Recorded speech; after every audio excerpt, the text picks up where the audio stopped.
എന്താണ് ഷാജിദ പ്രശ്നം? എന്താണ് അതുപോലെ തന്നെയാണ് അവർ അവരുടെ കാശ് കൊണ്ട് നെറ്റ് കയറ്റി സോഷ്യൽ മീഡിയയിൽ കമന്റ് ഇടുന്നത്. ആണോടെ നാരി മുസ്തഫ നായിന്റെ മോനെ? ആണോ? എന്റെ കമന്റ് ബോക്സിൽ വന്നിട്ട് നീ ഇടണ്ട കേട്ടോ തെറി നായിന്റെ മോനെ.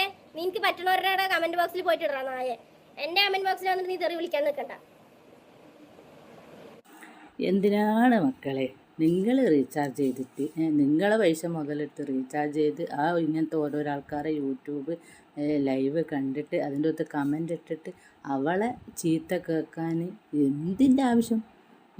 നിങ്ങളെ പൈസ ചിലവാക്കിയിട്ട് എന്തിന് മറ്റുള്ളവരെ ചീത്ത കേൾക്കുന്നു? ആളെ തന്നെ തൊണ്ടേനക്കരുത്. മനസ്സിലാക്കിയ ആ മനസ്സിലാക്കിയെടുത്ത് വെക്കണം. അതാണ് ഒരാളെ മര്യാദ. നമ്മൾ എന്തെങ്കിലും പറഞ്ഞാലോ എടാ നമ്മളെ ഇളക്കി വിട്ടിട്ടാണ് നമ്മൾ പറയണത്. എന്ത് ഞാൻ ചോറ തിന്നണത്? അവനെ പോലെ തീട്ടമാരി തിന്നണില്ല. ചോറ് തിന്നിട്ടാണ് വളരുന്നത്. എന്നെ പറഞ്ഞാൽ എനിക്ക് പൊള്ളും. ഇല്ലാത്ത കഥകൾ ഉണ്ടാക്കിയാൽ എനിക്ക് പൊള്ളും. അതും കേട്ട് അവൻ്റെ എല്ലാം കേട്ട് കഴിഞ്ഞിട്ട് എൻ്റെ കമന്റ് ബോക്സിൽ വന്നിട്ട് അവനെ സപ്പോർട്ട് ചെയ്യുന്ന ആൾക്കാർ എൻ്റെ കമന്റ് ബോക്സിൽ വന്നിട്ട് എന്നെ തെറി വിളിച്ചാ ഞാൻ എന്താ കേട്ടോണ്ട് നിൽക്കണ?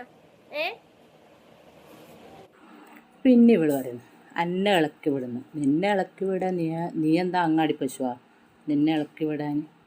പിന്നെ വേറൊരു കാര്യം, അവൻ്റെ വീഡിയോ കണ്ടിട്ട് എന്തിനാ എൻ്റെ കമൻറ്റ് ബോക്സിൽ വന്നിട്ട് കമൻ്റ് ഇടും? അവൻ പറയുന്നത് ആരാ? നിന്ന. നീ പറയുന്നത് ആരാ? അവനാ. അന്നേരം പിന്നെ എന്താ പറയുക, രണ്ടാളെ വീഡിയോ കാണുന്ന ആൾക്കാർ അങ്ങനെ തന്നെ ഉണ്ടാവും. അവൻ്റെത് കേട്ട് നിന്നെ പറയുമ്പോൾ നിന്നോട് വന്ന് പറയും, നീ അവനെ പറയുമ്പോൾ നിൻ്റെത് കേട്ടിട്ട് അവനോട് ഇരിക്കും. അതിപ്പോൾ എന്താ പറയുക, മനുഷ്യന്മാർ അങ്ങോട്ടും ഇങ്ങോട്ടും ഈ പോസ്റ്റ്മാൻ്റെ പണിയാണ്. തെറി നിർത്തു ഇത്താ മക്കൾ കേൾക്കുന്നില്ലേ മോശമല്ല. എന്താണ് പ്രശ്നം? ഷെരീഫ് ആരാണ്? അതെ നമ്മുടെ മണ്ണാർക്കാട്ടിലെ 9 മറ്റേ കൈ കെട്ടിയിട്ട് മറ്റേ ഇത് മേടിക്കണം അവനക്ക്. അങ്ങനെ തപ്പ് കെട്ടിയിട്ട് തുണി വെക്കിയിട്ട് പൈസ മേടിക്കാം. ട്രെയിനിൽ പോയിക്കോ ഷെരീഫ്, നല്ല പണമാണ്. നിന്റെ പക്ക ഒരു സാരി ഉടുത്തു പറഞ്ഞാൽ നിന്റെ ആ കളറിന് നിന്റെ വേഷത്തിന് നീ പെണ്ണെന്നെ. ഒന്നും പറയണ്ട, നീ ജാസിനൊന്നും കുറ്റം പറയണ്ട. നീ സാരി ഉടുത്തിട്ട് നാളെ ഇറങ്ങി പറഞ്ഞാൽ നിനക്ക് ഇതിനെക്കാട്ടി കാശ് അതിൽ സമ്പാദിക്കാം.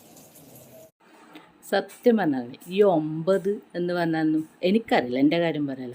അപ്പം ഇത് ഇവക്ക് നല്ല പരിചയമുണ്ട് ഈ 9 ഏതാ 10 ഏതാന്നല്ലോ. അതുകൊണ്ടല്ലേ ഓള് പെട്ടെന്ന് ഒരാൾ ചോദിക്കുമ്പോൾ അതിന് മറുപടി ആയിട്ട് തന്നെ ഷെരീഫ് മണ്ണാർക്കാടിലെ 9 എനിക്കെല്ലാവരെയും അറിയുമല്ല, ഇങ്ങനെയുള്ളവർക്ക് എല്ലാവരെയും അറിയും.